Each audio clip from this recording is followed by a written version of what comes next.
Shalom, shalom, Yashrala, Yahweh, Brother Malak, back with a biblical lesson breakdown. I really didn't have a particular topic, so I'm just going to flow with the Rakah Kadash, right?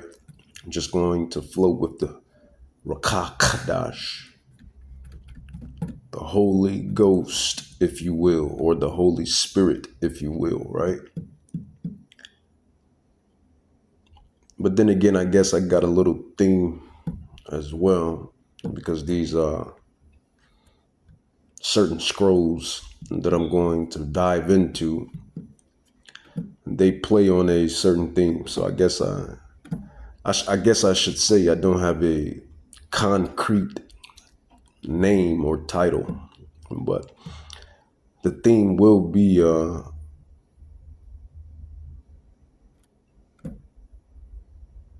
what I'm going to go into. You can kind of decipher that with these certain prophecies. So a lot of prophecy is taking place.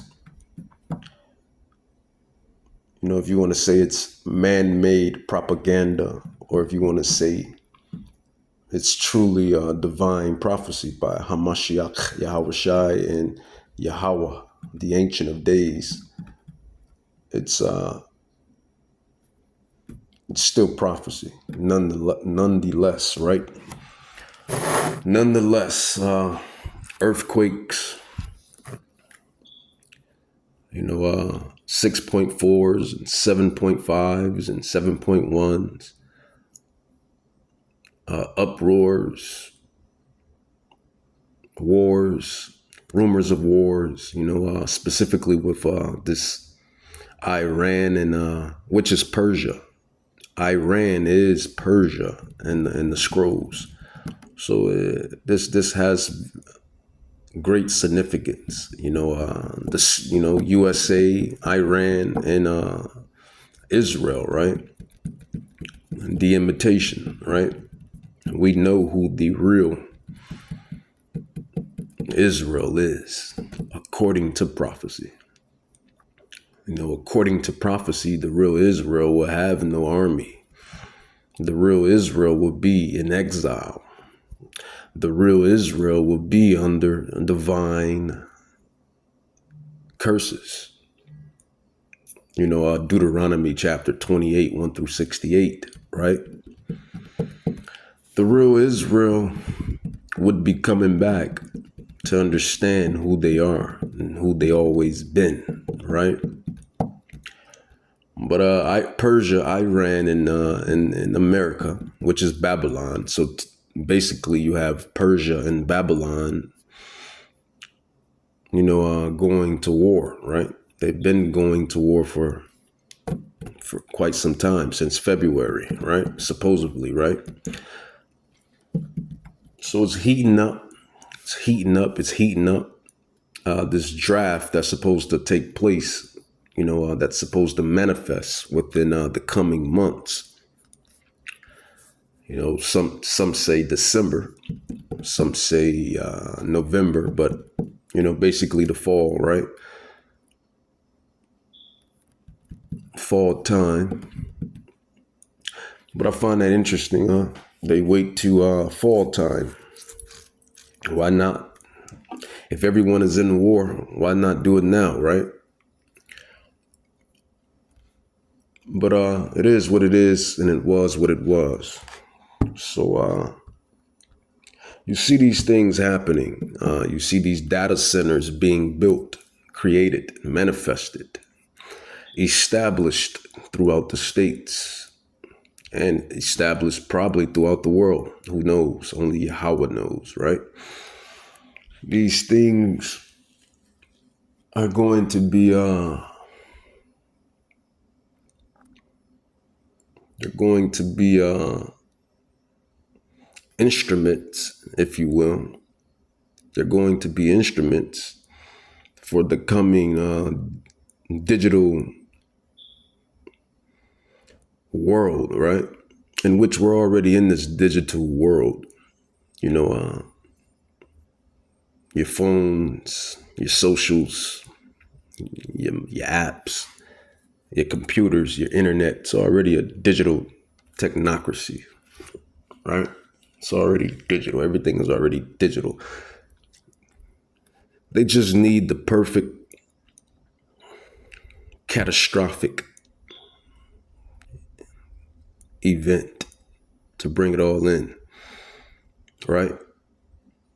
In which, you know what? Let's go into that. Then the spirit brings it there. Let's go where the spirit say brings it. So it's all a countdown or count up to prophecy. Prophecy. Everything you see is prophecy. From the wars and rumors of wars, from these data centers, to these earthquakes, to these cost of living, the expenses, the price of living, the cost of living, groceries, the food being defiled. You know, you just had a couple weeks ago this virus parasite that was in the produce.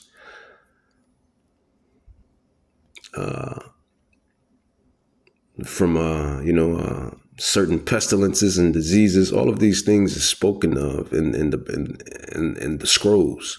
You silly mortals, even to myself, and I would like to think that I am one of the men of Yahweh Bahashem Yahweh Shai. But even to then, being in this, being a mortal, and we're not just any mortals. The men that prophesy and cry for the wickedness and the deception and the lies of these kingdoms. We're not just mortal men, any old mortal men. We're mortal men, but we're not just any old mortals. Put it like that. But even then, man, we get silly sometimes and forget that all of this is prophecy. Why are you tripping, as we say in the world, right? What you tripping on, as Jake say, right? This is all prophecy. This stuff was ordained before I was thought of. This stuff was ordained before you were thought of. This stuff was ordained before your parents and your parents' parents were thought of. It's all prophecy. And that's the dwellings that we dwell in, prophecy. But just to touch back on these, these data centers and what they're going to be used for and what, their instruments for, this digital system, this AI, this artificial intelligence, which is taking the world by storm, right? But it's going to all be a countdown or a count up or build up to these further prophecies. So Revelations 13, let's dive in that. And like I said earlier, I don't really have a topic per se. So I'm really just flowing with the spirit, flowing in the spirit, flowing with the spirit, as they say in the world now, the slang, it switches up every decade. The kids say he's in his flow state. He's in the flow state. So I'm in my flow state. I'm flowing with the spirit, right? Revelations 13:13, it says, and he does great wonders. Who is this he? The he is the wicked. But who is the we? Specifically, we would like to think. Not only I'm not going to even say think. It is what it is. Let's call a spade a spade. We know that this is talking about Esau, Edom, right? Edom, Esau. As the scriptures say, 2nd Esdras 6:9, that Yahweh, Salak, Isaiah 63, 1-6, that Hamashiach Yahweh Shai will come back to a nation that's ruled, a kingdom or kingdoms that's ruled by Esau, Edom. Even their scholars know such. Even their scholars know such. So it's not a lie. It's the truth. Nothing but the truth. The truth and nothing but the truth, right? It says Revelations 13:13. It says, and he does great wonders so that he makes fire come down from heaven on the earth in the sight of men and deceive them that dwell on the earth by the means of those miracles which he had power to do in the sight of the beast, saying to them that dwell on the earth that they should make it a image to the beast, which had the wound by a sword and did live. It says, and he had power to give life unto the image of the beast, that the image of the beast should both speak and cause that as many as would not worship the image of the beast should be killed, right? And he causeth all, both small, great, rich, poor, free, and bond, to receive a mark in their right hand or in their foreheads. It says, and that no man might buy or sell, save, except he that had the mark, or the name of the beast, or the number of his name. Here's wisdom. And that is what we dwell with. We dwell with wisdom. For the fear of Yahweh, Bahashem Yahushai, is the beginning, the foundation, the root of wisdom, knowledge beyond this world.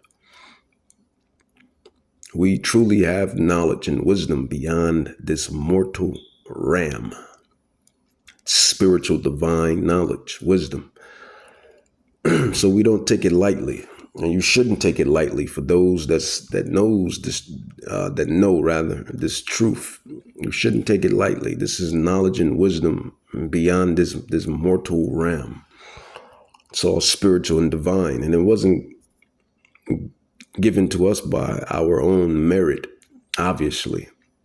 Even though we knew this knowledge, when you go into the scrolls, the scriptures, you realize that the elect, if we're part of that number, the elect was predestinated since the beginning, before the foundation. Ephesians 1:4-5, Ephesians 1:11-12, right? So yeah, you have that. So basically, I'm just going to go into this flow state, as the kids say. I'm just going to go into this flow state, just going with the spirit, going into things, touching on certain things. So yeah, the mark of the beast, a prophecy, a future prophecy. You know, it's going to separate the men from the women from the men. Right now, you have everybody just focusing on the cars, the clothes, the hoes, right?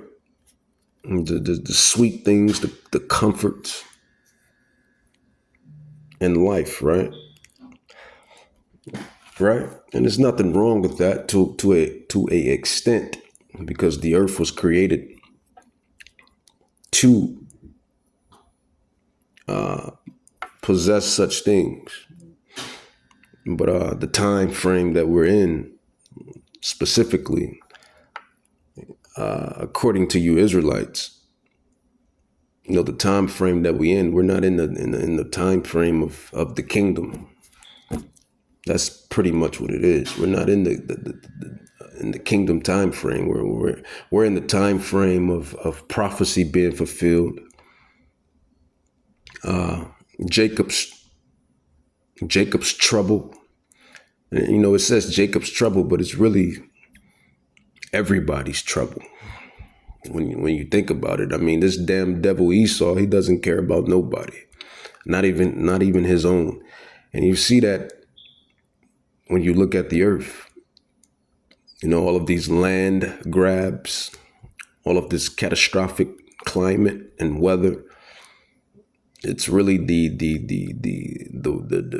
sheeple, and they are sheeple. It's the sheeple, and it's the so-called 1%, right? The haves and the have-nots, right? That's what it is. So we understand the time frame that we're in. We understand that all of this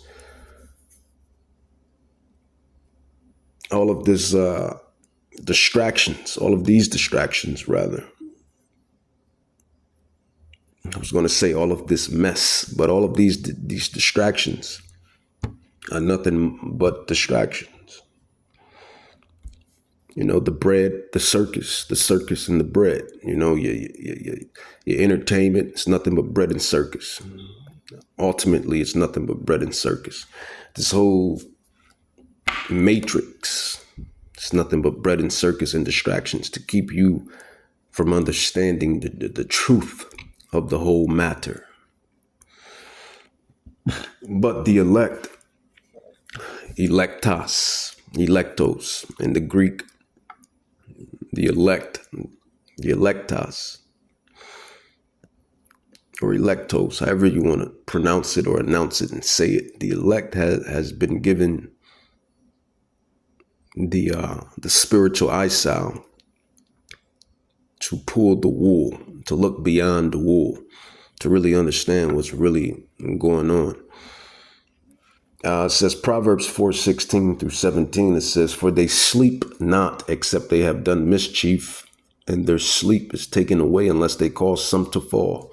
It says, "For they eat the bread of wickedness and drink the wine of violence. The way of the wicked is darkness. They know not at what they stumble." And, you know, that goes into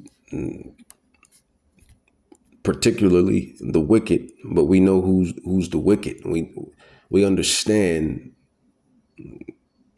through secular history, through current history, and just looking at the earth today, we understand who the wicked is. And we see his devilish deeds, his unrighteous decrees, right? The COVID, right? Or the jump shot reports, or not even reports, it's just concrete evidence. Concrete evidence has come about that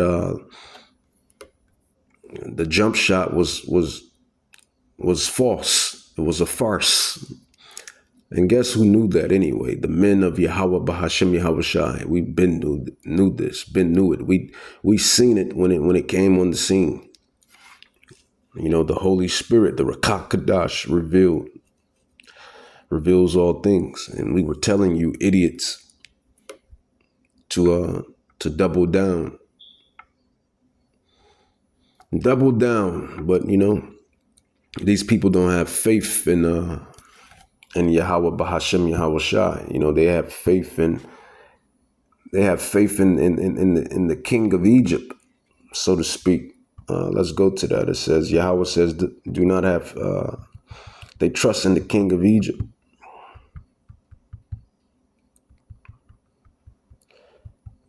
See, when Yahweh was giving us the message to relay, specifically with this jump shot, you people wasn't listening. You people wasn't taking heed. You know, and that thing, man, that's definitely a devilish decree. This is why you can't make up who Esau is, man.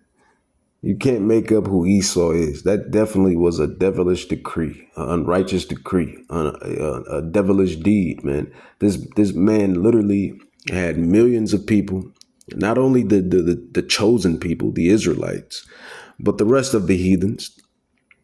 He had all of the rest of all of the nations, the Israelites and the Gentiles and the Israelites. He had both sit up there, wear those dumb masks, and take the jump shot, deceiving individuals. Only Yahweh knows what was really in that farce, right?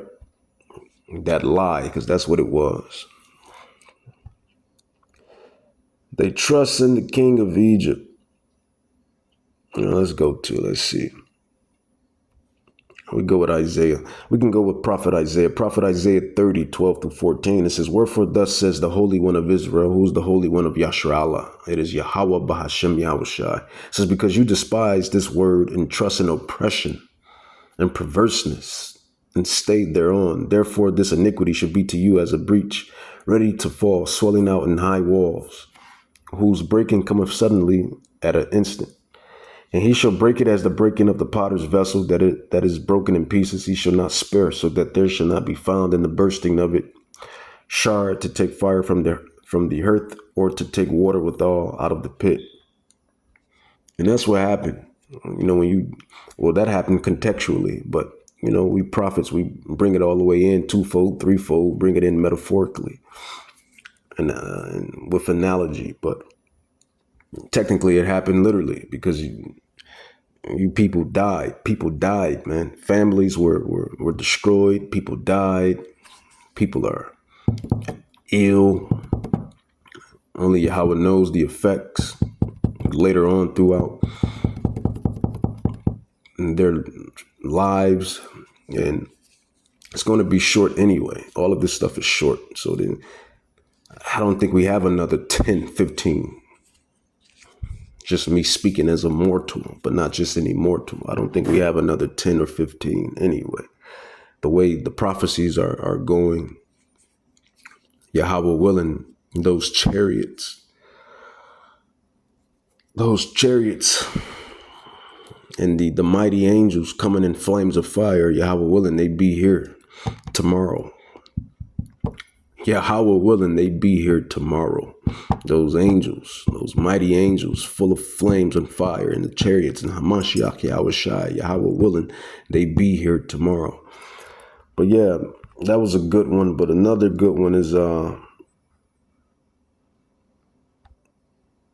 they listen to the king of Egypt. They trust in the king of Egypt. They trust in the king of Egypt instead of Yahweh Bahashem Yahweh Shai, right?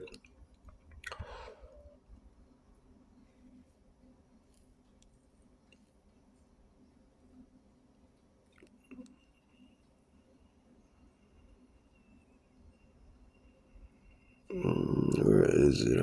Isaiah 30, Isaiah 31. Also, when people look into the street. Yeah, okay. Isaiah 33, prophet Isaiah 33, 30, chapter, 3rd verse. Isaiah 31, chapter, 1 verse. It says, also warn the people of Judah, the southern kingdom, against looking to the strength of Pharaoh and Egypt for safety, instead of trusting Yahweh Bahashem Yahweh Shai. So when it comes to that jump shot, the big COV, everybody trusted in Pharaoh. They trusted in Egypt. You trusted in Egypt, in the Pharaoh. You trusted evil E, deceitful E. And now, reports are that this thing was created in a lab. It was never real. And then they had that damn Dr. Fauci, or whatever his name is, Fauci, whatever. And he pleads the fifth.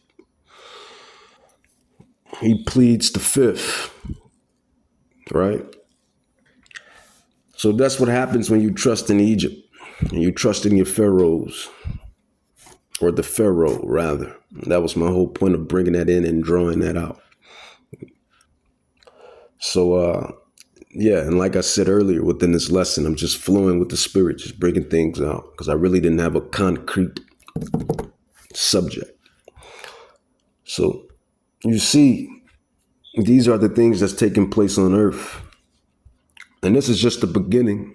All of this stuff is just the beginning, because Matthew 24 and a plethora of other scrolls, prophecies tell you that it only gets worse. I mean, Yahweh Shai HaMashiach tells you that it only gets worse. Everything is going to build up and climax until it pops, just like a pimple or a bump. That build up that's in there, and then you pop it until it pops, right?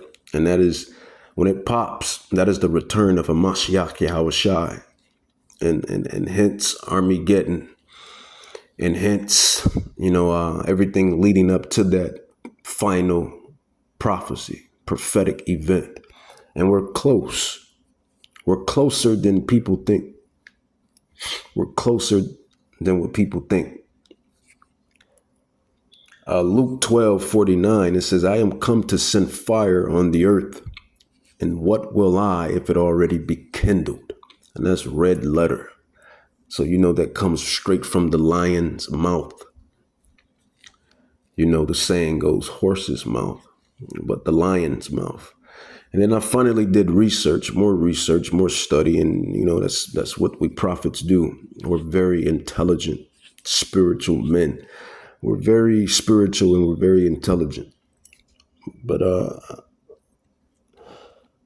I had to look into that saying and understand why was the saying manifested and created. And they tell the saying is stated because it tells it.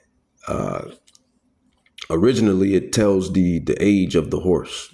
You look within the horse's mouth, and you look at the teeth. You could tell the age of the horse by the teeth that's in its mouth.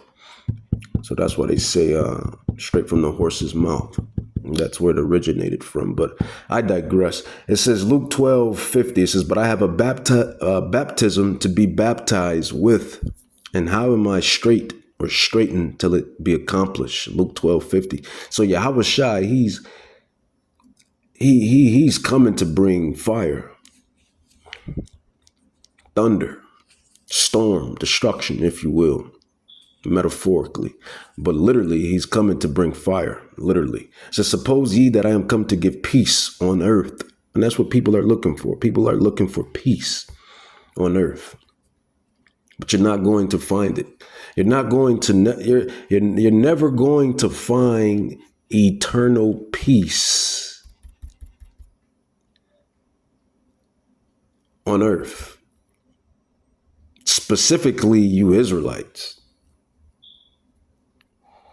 You Hebrew Israelites, you 12 tribes, I should say in totality. And like you will never find eternal peace in totality here in this kingdom. No, the only way you're going to get eternal peace, is in the kingdom of heaven. That's explained in Daniel 7. Daniel 2:44, Daniel 7:14, 18, 22, 27. That's that eternal peace that the Israelites will get in the kingdom of heaven, where it's peace and rest. That's the rest. It tells you that in the scriptures, man, precept upon precept, line upon line, where it says, this is not your rest. This is not your rest. Like I said, I'm just in the flow state. I'm in the flow state. I'm going where the spirit is going. This is not your rest. It hasn't been our rest since we came on those damn boats and got dropped off here. It hasn't been our rest since them damn Spaniards came here and raped, slaughtered, lied, deceived our brothers and sisters, the North American Indians, right? This place has never been rest since then. This place haven't been rest since we got dropped off here from those boats. And this place has never been rest since them damn devils arrived here and basically destroyed the North American Indians and all of the Indian tribes along Turtle Island, right? Which we believe is the tribe of Gad, Reuben, even to Ephraim, all of the brown and copper colored tribes that dwelled here in America way before Christopher Columbus settled here, right? This place has never been rest. So the rest is coming in the kingdom. Micah, prophet Micah 2, verse 10. It says, arise ye and depart, for this is not your rest, because it is polluted. And this place is polluted. The food is defiled. The water is defiled. The oxygen, the air is defiled. You just had recently, over a couple weeks ago, you had the damn wildfires. And it had the whole Midwest under smoke, right? The air quality was considered dangerous, very dangerous. So it's polluted, and everything else that happens here has polluted this place, metaphorically and literally, from the morality,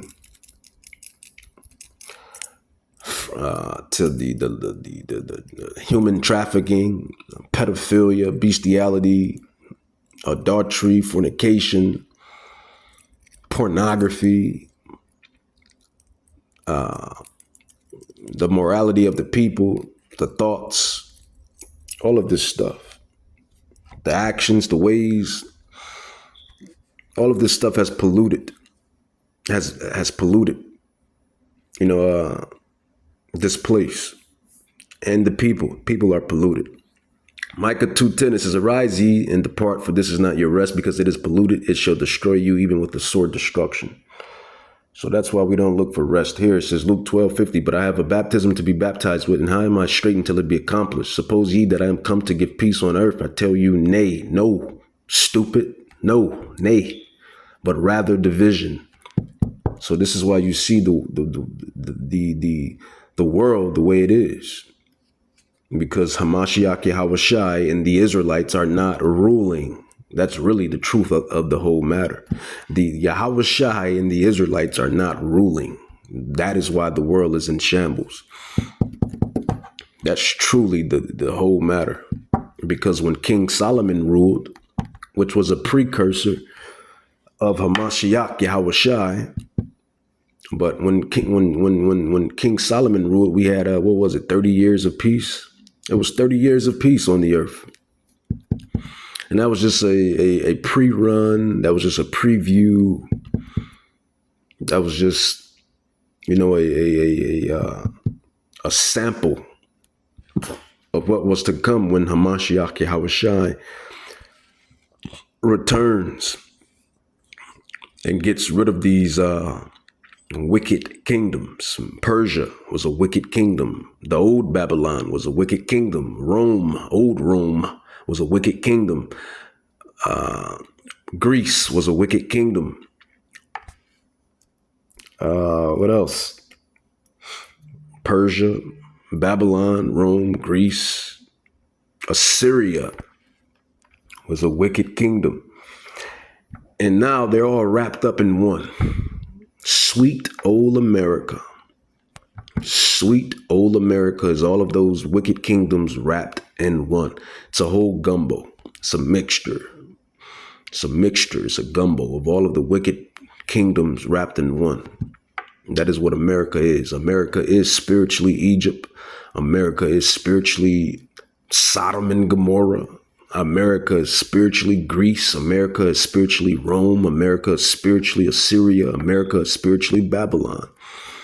And it actually is Babylon. Reincarnated, regenerated. Mystery Babylon. But it's all of the old wicked kingdoms wrapped in one big kingdom. And this is why the judgment is crucial. So, and this is red letter, right? This is red letter. Straight from the lion's mouth or the horse's mouth. They used to tell the age of the horse by its teeth. That's how you can tell the age. And right now we're in the age of destruction. Truth and destruction and further prophecies. This is the age that we're in. It says, suppose ye that I am come to give peace on earth, I tell you, nay, but rather division. For from henceforth there should be 5 in one house divided, 3 against 2, 2 against 3. The father shall be divided against the son against the father, the mother against the daughter, and the daughter against the mother, the mother-in-law against her daughter-in-law, and the daughter-in-law against her mother-in-law. And you've seen that with that C-19, just to bring it all the way back. You've seen that with the jump shot. Houses were divided. Families were divided. People were divided. And now, 6 years, 5 years later, they dropped the beans and state that farce was actually what it was, a farce, a lie. That it was created in the lab somewhere in China or somewhere, they said. And Dr. Fauci, what did he do? He pleads the fifth. So this is all of the lies. So I'm flowing in the spirit, man, touching on topics, just going. So all of this stuff, man, this stuff doesn't get better. It doesn't get better. Let's go with Luke 12:49. We also have where Yahweh Shai says, think not that I come to send peace on earth. Come to send Matthew 10:34. Matthew, the Gospels, Matthew 10:34-36, Yahweh Shai says, think not that I am come to send peace on earth. I am come not to send peace, but a sword. Sword is war. And what do you see in the horizon? War. Iran, Israel, America, Babylon. For I am come to set a man at variance against his father, and the daughter against his mother, and the daughter-in-law against her mother-in-law, and a man's foes shall be they of his own household.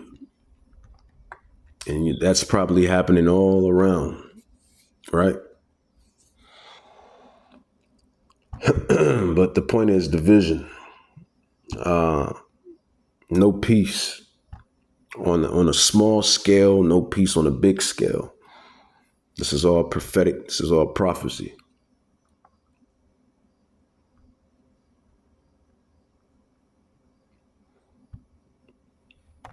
Let's grab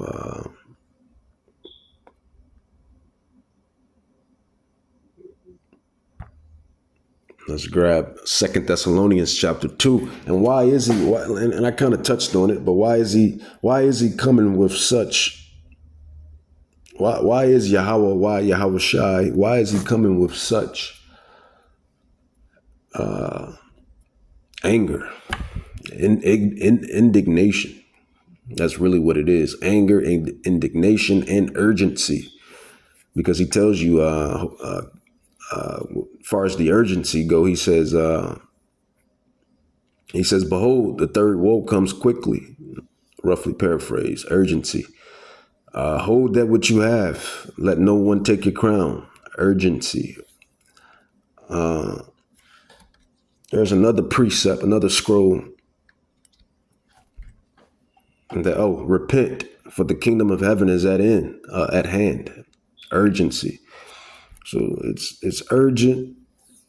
Not only is he coming with urgency, or he's being urgent, but he also states his indignation and his anger as well.